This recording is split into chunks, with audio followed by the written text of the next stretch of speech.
semuanya, sahabat belajar. Bagaimana kabar kalian? Semoga selalu dalam keadaan sehat walafiat ya. Selamat berjumpa kembali di channel Edukasi Belajar Bersama. Nah, untuk pertemuan kita kali ini kita akan membahas materi IPS kelas 9, khususnya mata pelajaran IPS Sosiologi. Untuk mata pelajaran sosiologi ini kita bahas dari bab 2 ya, yang berjudul Perubahan Sosial Budaya dan Globalisasi. Nah, pada pertemuan kita kali ini kita khusus membahas subbab yang pertama yang berkaitan dengan bentuk perubahan sosial budaya. Sebelum kita membahas bentuk-bentuk perubahan sosial budaya, jadi kita perlu bahas terlebih dahulu pengertian perubahan sosial budaya. Nah, di mana perubahan sosial budaya bisa disingkat sebagai perubahan sosbud ya. Jadi sering disingkat sebagai perubahan sosbud. Oke, jadi perubahan sosial budaya atau perubahan sosbud itu adalah perubahan tata kehidupan masyarakat yang meliputi perubahan sosial dan sekaligus perubahan budaya, di mana perubahan sosial merupakan perubahan dalam segi struktur dan hubungan sosial, sedangkan perubahan budaya merupakan perubahan dari segi budaya masyarakat. Oke, kita lanjut ke slide berikutnya, itu berkaitan dengan bentuk perubahan sosial budaya. Nah, bentuk-bentuk perubahan sosbud itu sendiri dibedakan menjadi beberapa kelompok ya, berdasarkan kategorinya. Yang pertama itu berdasarkan waktu. Kalau berdasarkan waktu ada yang disebut evolusi dan revolusi. Sedangkan yang berdasarkan pengaruhnya ada yang disebut perubahan pengaruh besar dan perubahan pengaruh kecil. Nah, coba kalian perhatikan. Jadi kalau evolusi itu perubahan yang berlangsung lambat ya. Jadi evolusi itu biasanya erat kaitannya dengan perubahan yang pengaruh kecil. Artinya bahwa kalau terjadi evolusi, maka kecil kemungkinannya dapat mempengaruhi kehidupan masyarakat. Nah, sedangkan revolusi itu perubahan yang berlangsung cepat. Itu erat kaitannya dengan perubahan pengaruh besar. Artinya, revolusi atau keadaan yang termasuk revolusi ya, kondisi yang termasuk revolusi, maka dapat juga mempengaruhi kehidupan masyarakat ya. Jadi besar pengaruhnya terhadap kehidupan masyarakat. Maka dia dapat dikatakan erat kaitannya dengan perubahan pengaruh besar. Oke, kita lanjut ke bentuk perubahan sosbud yang lainnya berdasarkan perencanaannya. Nah, kalau berdasarkan perencanaannya itu ada yang disebut perubahan yang direncanakan dan perubahan yang tidak direncanakan.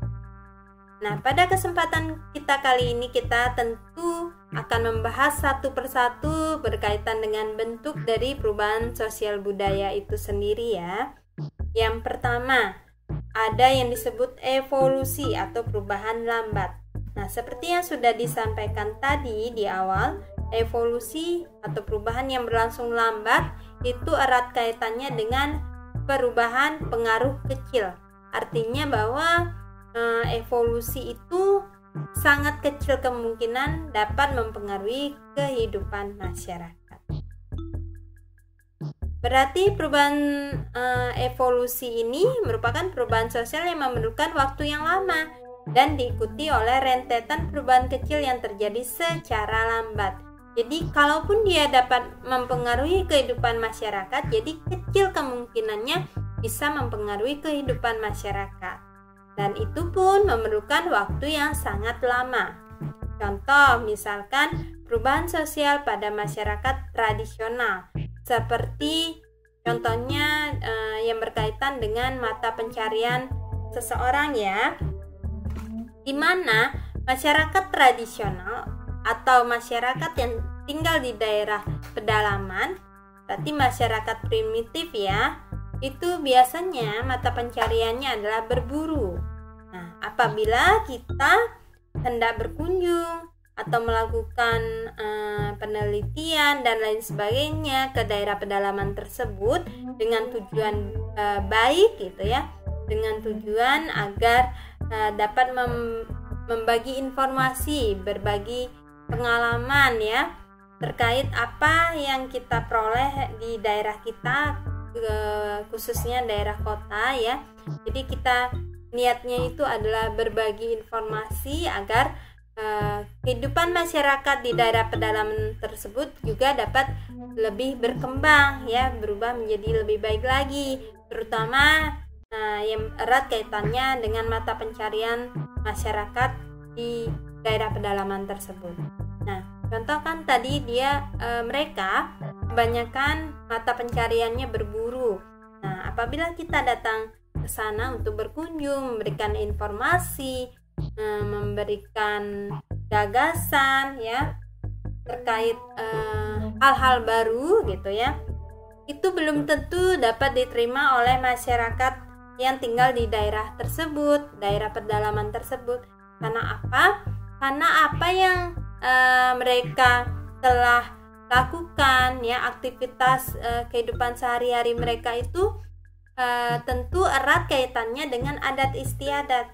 Nah, walaupun kita tujuannya itu baik ya, agar mereka bisa mengetahui informasi terupdate ya, up to date, namun bagi mereka belum tentu dapat diterima ya, sehingga itulah dapat dikatakan perubahan yang berlangsung lambat ya. Jadi bagi mereka itu tentu tidak mudah untuk menerima ya, karena apa yang telah mereka lakukan termasuk yang erat kaitannya dengan mata pencarian mereka itu biasanya sudah biasa mereka lakukan gitu ya dari sejak dulu, dari nenek moyang mereka, dan biasanya kegiatan mereka pun diikat ya, sudah terikat oleh adat istiadat. Jadi sangat susah untuk dipengaruhi ya, walaupun kita tujuannya baik agar dapat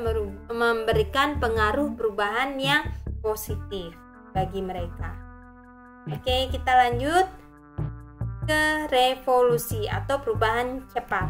Jadi revolusi itu erat kaitannya juga dengan perubahan pengaruh besar ya. Artinya bahwa kalau terjadi revolusi itu besar pengaruhnya terhadap kehidupan masyarakat ya, di segala bidang. Jadi perubahan revolusi ini atau perubahan cepat ini merupakan perubahan sosial yang berlangsung dalam waktu cepat, dan hal-hal yang mendasar dalam masyarakat ikut mengalami perubahan ya. Contoh misalkan revolusi industri dan globalisasi. Nah, kita pakai contoh yang tadi agar tetap sejalan ya. Revolusi industri berarti kegiatan yang berkaitan dengan industri ya. Nah, kalau awalnya itu masyarakat Indonesia sebagian besar penduduknya memiliki mata pencarian di bidang agraris, apabila terjadi yang namanya revolusi industri, di mana revolusi industri ini menandakan bahwa industri semakin berkembang, semakin maju ya, sehingga akan mempengaruhi yang namanya sektor agraris, akan mempengaruhi yang namanya mata pencarian masyarakat Indonesia yang bergerak di bidang agraris ya. Tidak menutup kemungkinan bahwa mereka yang bekerja di bidang agraris tersebut akan berpindah ke bidang industri. Oke, kita lanjut ke perubahan revolusi industri yang membawa akibat dalam berbagai bidang kehidupan. Nah, tentu revolusi industri itu bisa berdampak bagi kehidupan masyarakat ya. Ada dampak positif maupun negatifnya. Namun di sini kita hanya membahas beberapa hal saja yang kaitannya dengan dampak revolusi industri ya. Jadi ada 5 yang kita bahas. Yang pertama itu proses mekanisasi dalam usaha industri, di mana kalau industri semakin maju berkembang, yang digunakan atau yang diperlukan dalam kegiatan industri tentu yang semakin canggih ya, agar kegiatan industri juga semakin berlangsung secara efektif dan efisien ya melalui proses mekanisasi. Jadi teknologinya yang digunakan di bidang industri itu sendiri tentu teknologi yang semakin canggih pula ya. Kemudian terjadinya perdagangan yang semakin berkembang. Nah, dengan adanya revolusi industri tentu perdagangan atau transaksi perdagangan akan semakin berkembang, akan semakin mudah ya.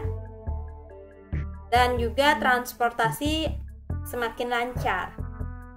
Kemudian hal berikutnya itu berkaitan dengan urbanisasi, di mana dengan adanya revolusi industri maka urbanisasi juga semakin berkembang. Nah, perlu kalian ingat urbanisasi itu merupakan perpindahan penduduk dari desa ke kota. Nah, kaitannya dengan revolusi industri artinya seperti ini ya. Jadi kalau revolusi industri semakin berkembang berarti kegiatan industri juga semakin maju ya. Di mana kegiatan industri itu lebih cenderung terjadi di daerah kota. Nah, berarti di daerah kota akan berpeluang besar ya. Jadi lapangan pekerjaannya akan semakin banyak, begitu maksudnya ya, dengan adanya revolusi industri, di mana industri semakin maju dan berkembang. Nah, apabila peluang lapangan pekerjaan di kota lebih banyak, ya, semakin banyak, maka masyarakat yang tinggal di daerah pedesaan akan memilih untuk melakukan urbanisasi, melakukan perpindahan dari desa ke kota, ya. Tujuannya tentu untuk mencari pekerjaan, ya, karena peluang pekerjaan di kota itu lebih banyak daripada di daerah asalnya, ya. Nah, walaupun demikian, tidak menutup kemungkinan bahwa di kota juga bisa mengalami atau terjadi yang namanya pengangguran. Nah, justru di kota juga peluang penganggurannya juga semakin besar, ya.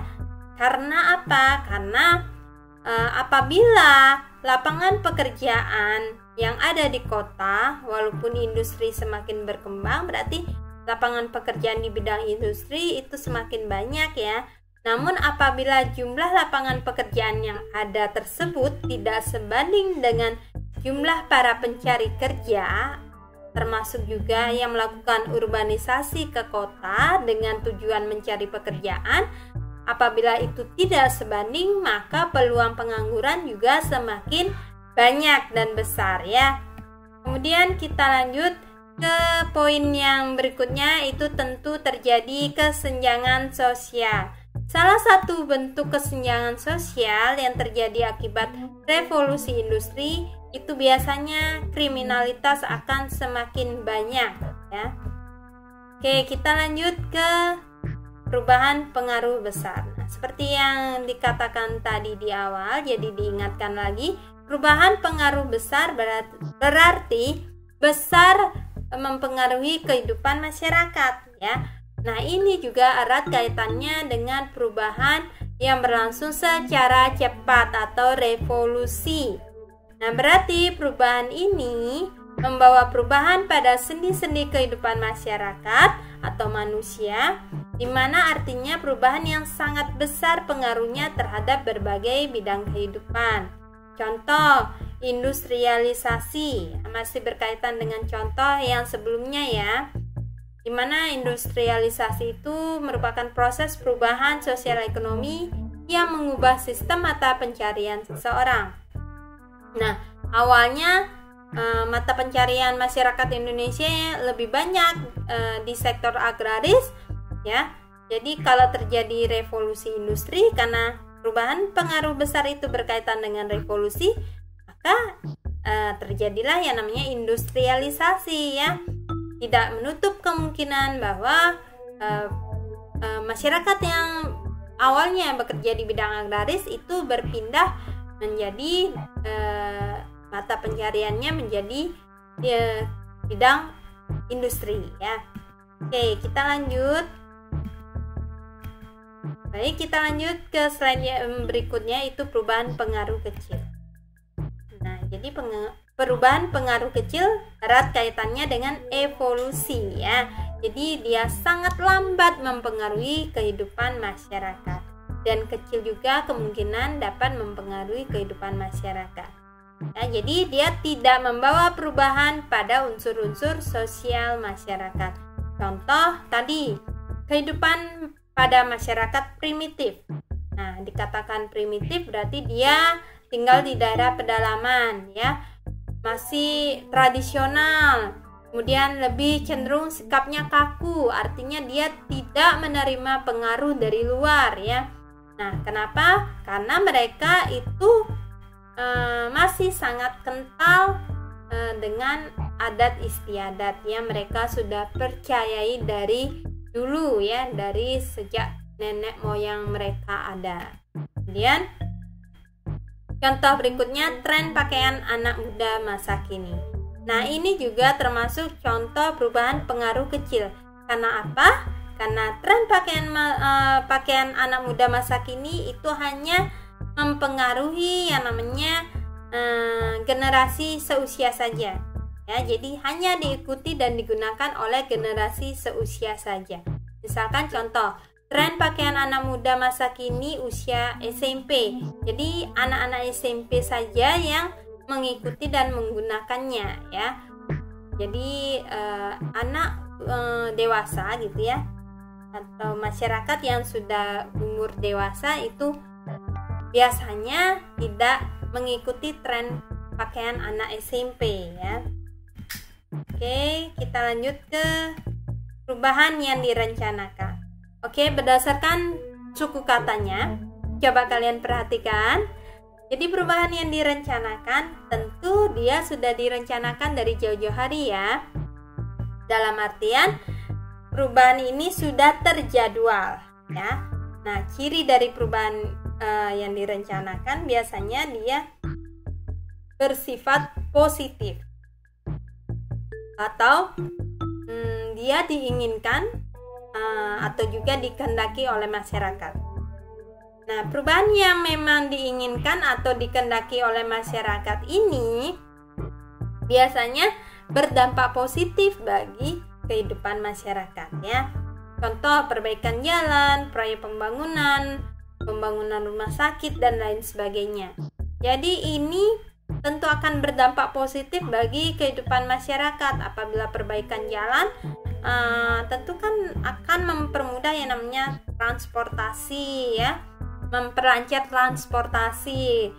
Itu salah satu contohnya ya, tentu berdampak positif bagi kehidupan masyarakat. Nah, perlu kalian ingat kalau direncanakan, dia diinginkan, dikehendaki oleh masyarakat, dan dia berdampak positif biasanya terhadap kehidupan masyarakat. Nah, berbeda dengan perubahan yang tidak direncanakan. Kalau perubahan tidak direncanakan berarti dia di luar kendali masyarakat. Biasanya dia lebih bersifat negatif, artinya berdampak negatif bagi kehidupan masyarakat ya. Lebih cenderung berdampak negatif ya.